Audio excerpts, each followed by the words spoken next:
I never imagined a boat could cause so much trouble until Richard Hoffman, our HOA president, knocked on my door that sunny April morning.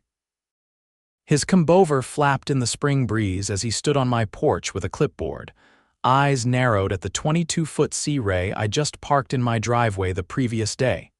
"Mr. Nash," he said, not bothering with pleasantries, "I need to see your boat registration immediately." That moment marked the beginning of a nightmare that would eventually lead to federal agents swarming our peaceful lakeside community of Oak Ridge Shores in Clearwater, Florida. But I'm getting ahead of myself.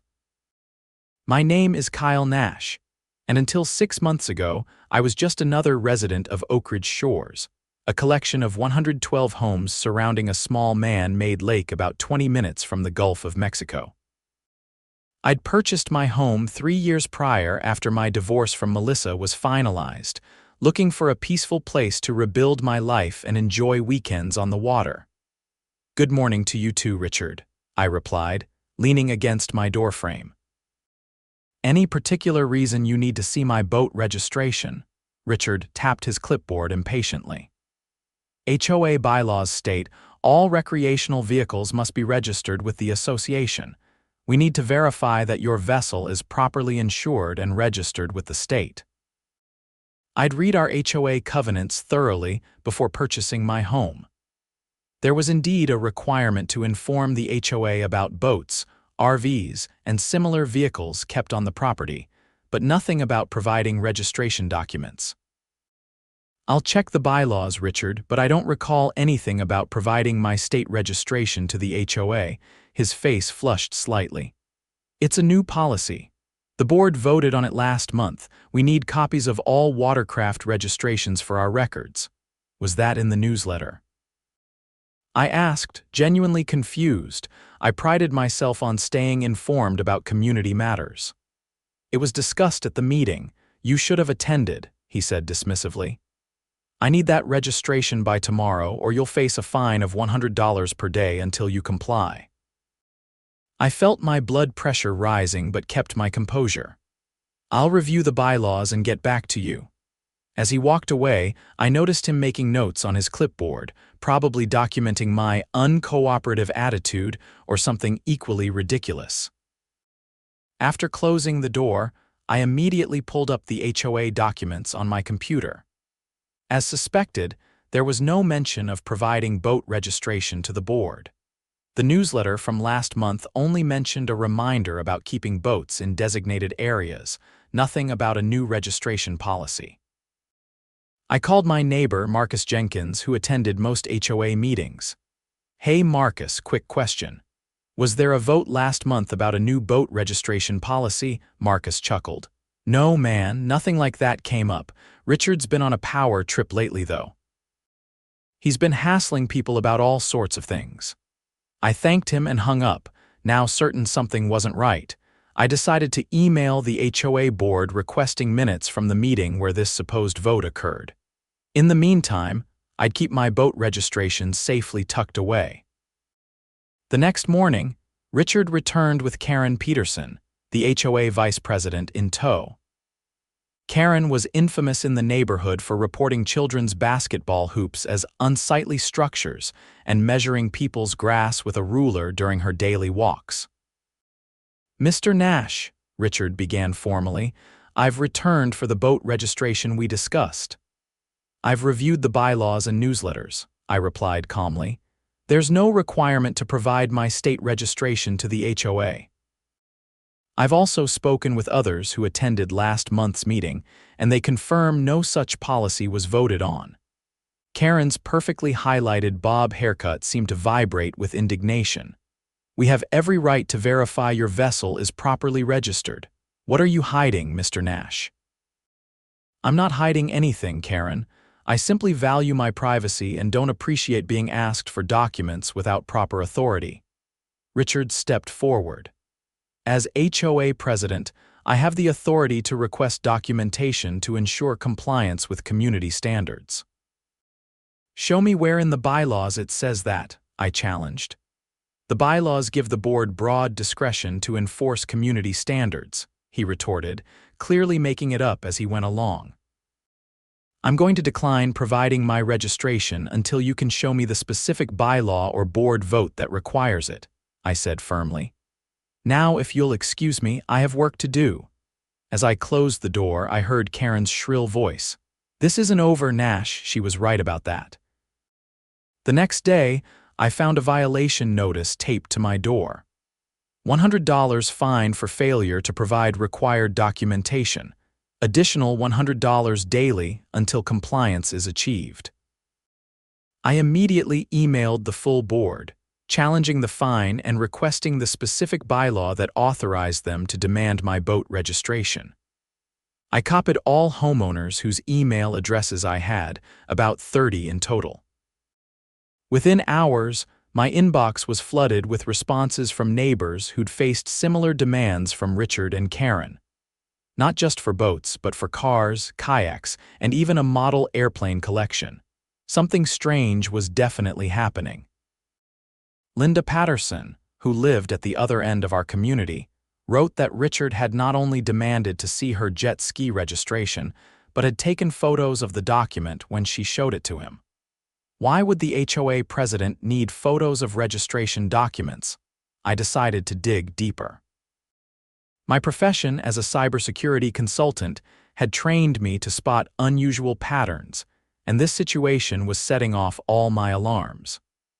I requested an emergency meeting with the full HOA board, citing concerns about potential privacy violations. The meeting was scheduled for the following Tuesday evening at our community clubhouse. As I prepared my notes, I received an unexpected visitor, Thomas Wilson, our community's treasurer. "Kyle, can we talk privately?" Thomas asked, glancing nervously over his shoulder as I invited him in. Once inside, Thomas's composure crumbled. "I think something illegal is going on with Richard and Karen. I've been reviewing our finances and there are irregularities I can't explain." "What kind of irregularities?" I asked. "Payments to a company called Community Security Solutions for $2,000 monthly. I've never heard of this company, and when I asked Richard about it, he said it was for enhanced security measures approved by the board. But I don't remember voting on this."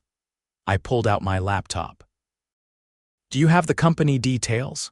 Thomas provided what little information he had, and I began searching. Community Security Solutions was registered in Wyoming, a state known for its corporate privacy laws. The company had no website, no physical address beyond a P.O. box, and had been incorporated just 6 months ago. "Thomas, has Richard been collecting other kinds of personal documentation from residents?" Thomas nodded slowly. "Now that you mention it, he's been requesting copies of driver's licenses for the new resident database he's creating. Said it was for emergency purposes." A chill ran down my spine. I think we might be dealing with something more serious than HOA overreach.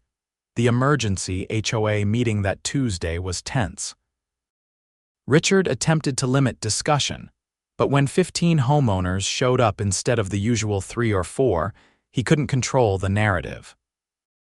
"The board has implemented enhanced security measures requiring verification of all vehicles in the community," Richard explained, looking uncomfortable with the large turnout. I raised my hand. "Can you explain why these measures weren't put to a community vote as required by our bylaws for any new rules affecting homeowners' property?" Karen jumped in. "We don't need a vote for security measures. That falls under board discretion. Then, why are you photographing registration documents?" Asked Linda Patterson. "My husband works for the Department of Motor Vehicles, and he says taking photos of state registrations could potentially be used for fraudulent purposes." Richard's face reddened. "That's absurd. We're simply maintaining records." "In that case," I said, standing up, "you won't mind showing us these records and explaining the $2,000 monthly payments to Community Security Solutions." The room fell silent. Richard's expression shifted from annoyance to alarm. "Those are confidential board matters not up for public discussion." Thomas stood up. "As treasurer, I have concerns about these payments. I've never seen any services provided by this company."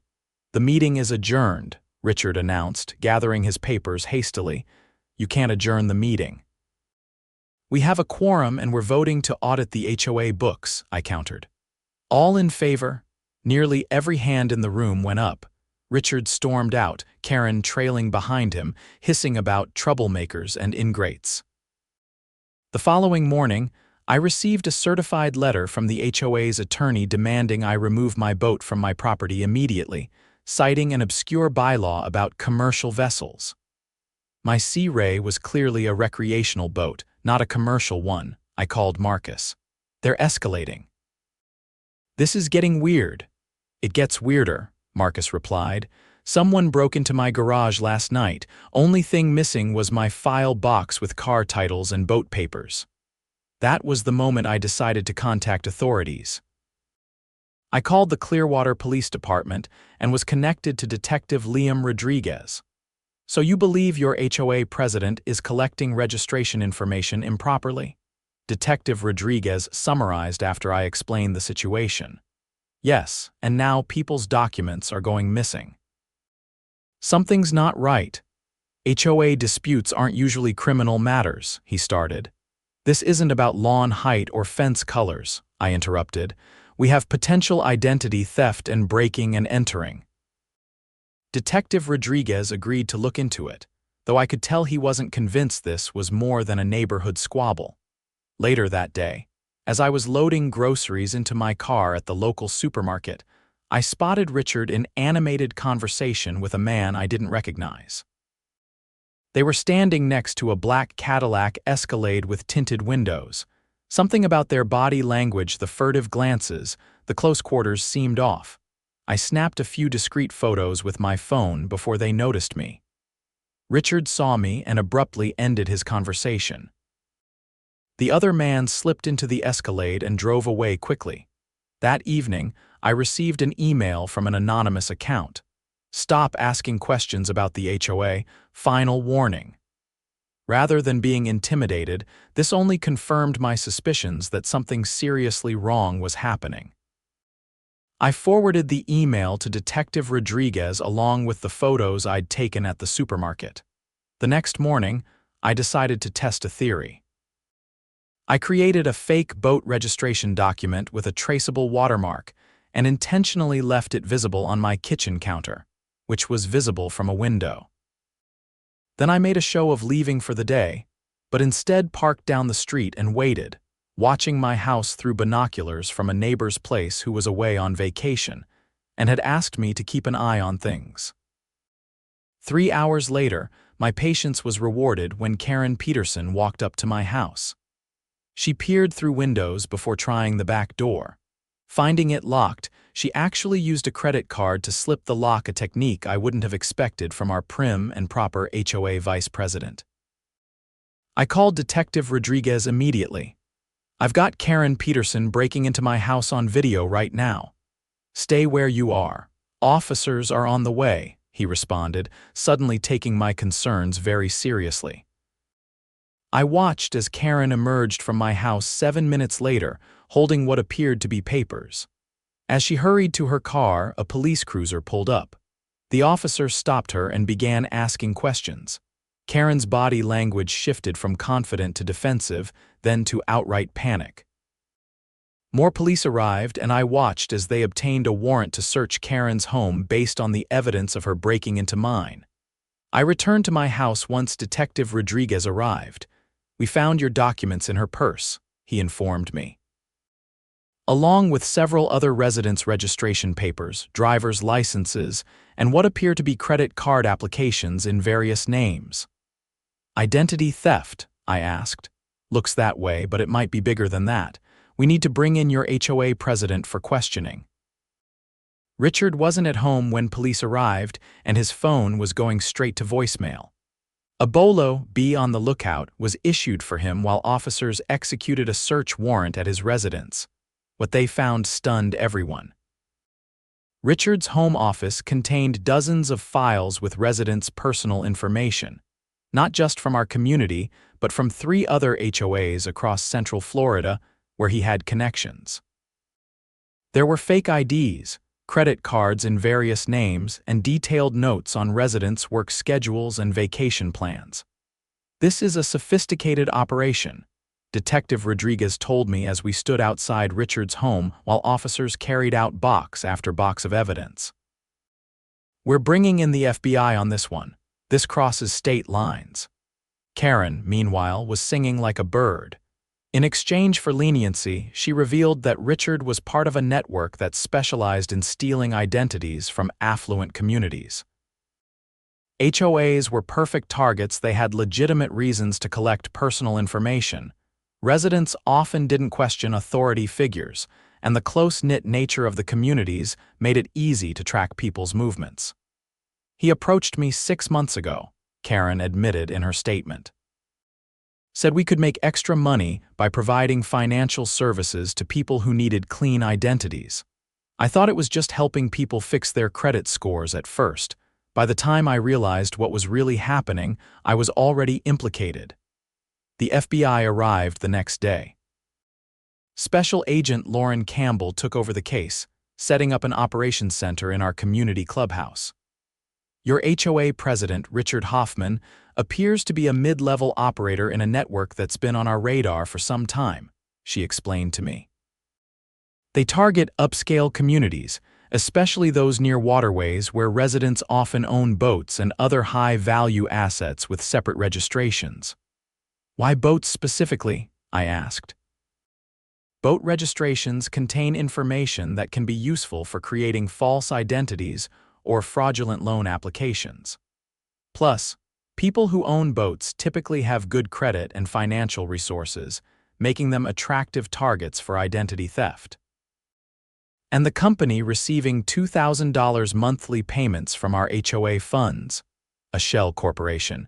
The money was being funneled to offshore accounts. Your HOA fees were essentially funding their operation. Richard remained at large for 3 days before being apprehended attempting to cross into Mexico at Laredo, Texas. He had $45,000 in cash, multiple passports under different names, and a laptop containing information on hundreds of potential identity theft victims from across the country. The FBI investigation expanded to include 12 other HOAs in Florida, Georgia, and South Carolina. In total, 27 people were indicted on charges ranging from identity theft and wire fraud to money laundering. The network had allegedly stolen over $4.2 million through fraudulent loans and credit applications, using stolen identities. As for our community, we held an emergency election to replace our disgraced HOA leadership. Thomas Wilson, who had first alerted me to the financial irregularities, was elected president. His first act was to hire a forensic accountant to review all HOA finances and implement transparent processes for all board actions. The FBI discovered that Richard had been tampering with HOA elections for years, ensuring that his allies were in positions of power. Many residents were shocked to learn that votes they'd cast had never been counted. This case is a reminder of how seemingly minor violations of privacy can be indicators of much larger criminal enterprises, Special Agent Campbell told our community at a town hall meeting. Mr. Nash's refusal to hand over his boat registration without proper authority may have seemed like a small act of defiance, but it ultimately led to the dismantling of a multi-state criminal operation. I hadn't set out to be a hero. I just didn't like being bullied by an HOA president who seemed to be making up rules as he went along. My stubborn insistence on seeing the actual bylaw requiring me to turn over my boat registration had apparently thrown a wrench into their well-oiled machine. The federal case against Richard and his co-conspirators continued to grow. The FBI discovered connections to similar operations in coastal communities across the United States.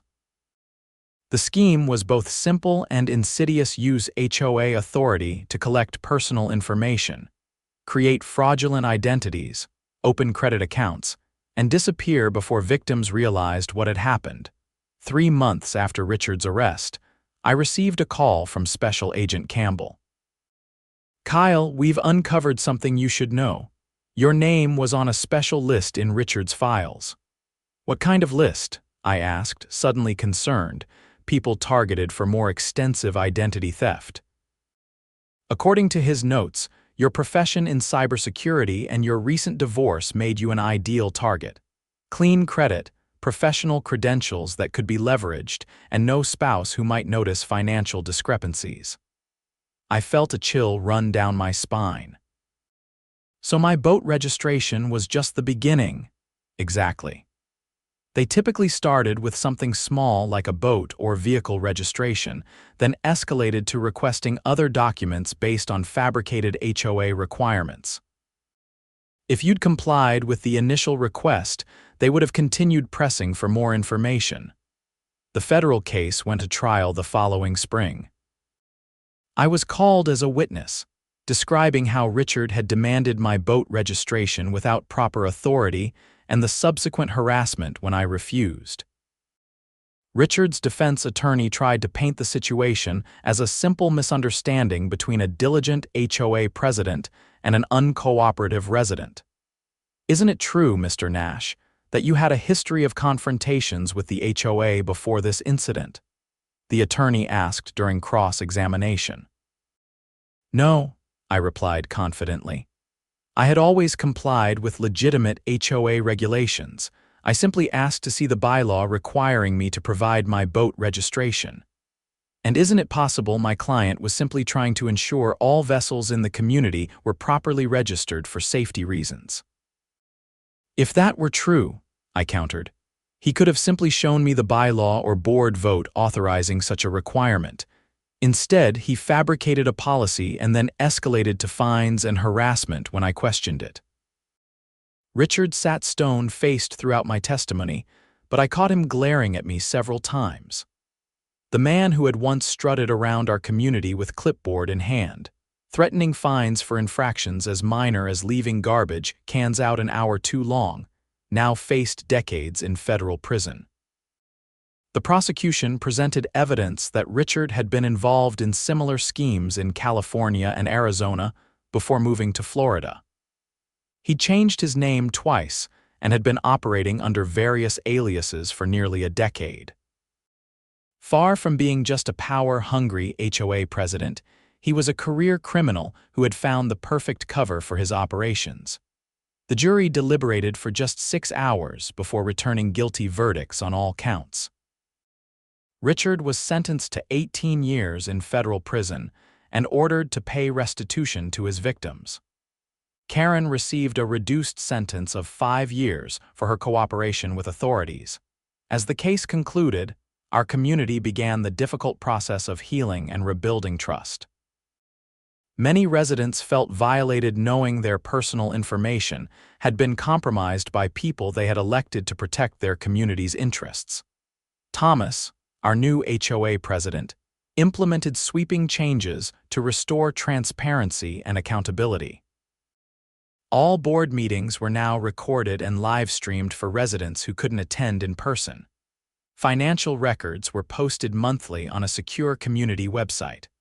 Most importantly, any new rules or policies required a full community vote, not just board approval. The irony, Thomas told me over coffee one morning, is that our HOA is now probably the most transparent and democratic in the state, thanks to Richard's crimes. 6 months after the trial, I was preparing my boat for a day on the Gulf when a new neighbor approached.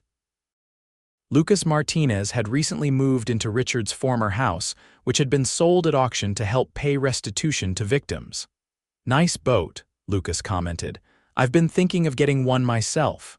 "Thanks," I replied, offering him a hand down to the dock. "She's not fancy, but she gets the job done." The real estate agent told me a crazy story about this place when I was buying. Something about the HOA president running an identity theft ring seemed too wild to be true. I smiled. "Oh, it's true. In fact, it all started with this boat." Lucas looked confused. "The boat was stolen." "No, the registration. The HOA president demanded to see my registration without proper authority. When I refused, he didn't realize he'd just encountered the most stubborn homeowner in Oak Ridge Shores." "So you're the guy who brought down the whole operation." The agent mentioned someone who refused to back down, but I didn't get a name. I shrugged modestly. "I just asked to see the bylaw. Everything that followed was the result of good police work and the FBI. Still, it takes courage to stand up to authority figures, even in a small community. Most people would have just handed over the registration to avoid conflict." His words made me reflect on how close I had come to doing exactly that. If I hadn't been such a stickler for rules and documentation, I might have become another victim rather than the catalyst that brought down the operation. "Would you like to join me on the water?" I offered. Perfect day to see why I was so protective of this boat. Lucas accepted, and as we motored out onto the Gulf of Mexico, I couldn't help but appreciate the irony. The very boat that Richard had tried to use as an entry point into stealing my identity was now a symbol of freedom and the importance of standing up for one's rights, even in seemingly small matters. The following week, I received a letter from the FBI. They had traced the fraudulent activities to at least 65 victims across our community and neighboring HOAs. The total financial impact was still being calculated, but early estimates suggested the ring had attempted to steal over $7 million through fraudulent loans, credit applications, and outright theft from HOA funds. More surprisingly, the investigation had uncovered a national pattern. HOAs across the country were being infiltrated by individuals connected to organized fraud rings. The FBI had launched a national awareness campaign to alert homeowners associations about the risks and warning signs. Special Agent Campbell called to inform me that my case was being used as a training example for agents specializing in white-collar crime. "Your refusal to provide that boat registration was the thread that unraveled the whole sweater," she said. "We've now linked Richard's operation to similar schemes in 26 states. It's one of the largest identity theft operations we've uncovered in years." I was just being stubborn, I admitted. Sometimes stubbornness is exactly what's needed. If everyone just complied without question, these operations would continue indefinitely. Our community emerged stronger from the ordeal. The annual HOA picnic that summer had record attendance, with neighbors who had previously barely spoken to each other now engaged in animated conversations. There was a new sense of vigilance but also of community. We had faced a threat together and come through it. Thomas approached me at the picnic holding a cold beer. "The FBI finished their analysis of the HOA finances. You won't believe what they found." "More missing funds?" I asked. Beyond the payments to the shell company, Richard was skimming from every vendor contract. Landscaping, pool maintenance, security, he had kickback arrangements with all of them. In total, he stole almost $180,000 from our community over 4 years. What happens to that money? Insurance will cover some of it, and the courts have ordered restitution. But the good news is we've renegotiated all vendor contracts. Our monthly HOA fees are actually going down next quarter. I laughed. Imagine that a criminal HOA president ends up lowering our fees. A year to the day after Richard first knocked on my door demanding to see my boat registration, I received a final update from Special Agent Campbell. The investigation had expanded to include 93 individuals across 34 states. The fraud ring had been completely dismantled, with the ringleaders facing combined sentences of over 200 years. We've also recovered approximately 60% of the stolen funds, she informed me. Your community should receive restitution payments within the next few months. I still can't believe it all started with a boat registration, I marveled. That's how these cases often break, not with a dramatic revelation, but with someone noticing something small that doesn't quite add up and refusing to ignore it. As I hung up the phone, I gazed out at my boat, now docked behind my house on our small lake. The sea ray that had inadvertently triggered a federal investigation gleamed in the Florida sunshine. That weekend, I hosted a community boating day, taking groups of neighbors out on the water. As we cruised around the lake, Thomas raised a toast. To Kyle Nash, who taught us all that sometimes the most important thing you can do is ask to see the rule in writing. Everyone laughed and clinked their glasses. And to our community, I added, may our HOA always remain boring, transparent, and free of federal investigations. Later, as the sun began to set and my guests departed, I sat alone on my boat, reflecting on the extraordinary chain of events that had unfolded from that simple moment of standing my ground. I had moved to Oak Ridge Shores seeking peace after my divorce, never imagining I would become entangled in a federal fraud investigation or help bring down a criminal enterprise. In the end, it wasn't about the boat registration at all. It was about questioning authority, especially when that authority couldn't justify its demands. It was about neighbors looking out for one another and recognizing when something didn't seem right. As night fell over the peaceful waters of our lake, I made a silent promise to myself and my community. I would remain vigilant but not paranoid, cautious but not fearful. And most importantly, I would always ask to see the rule in writing. Because sometimes, the simple act of asking why can make all the difference in the world.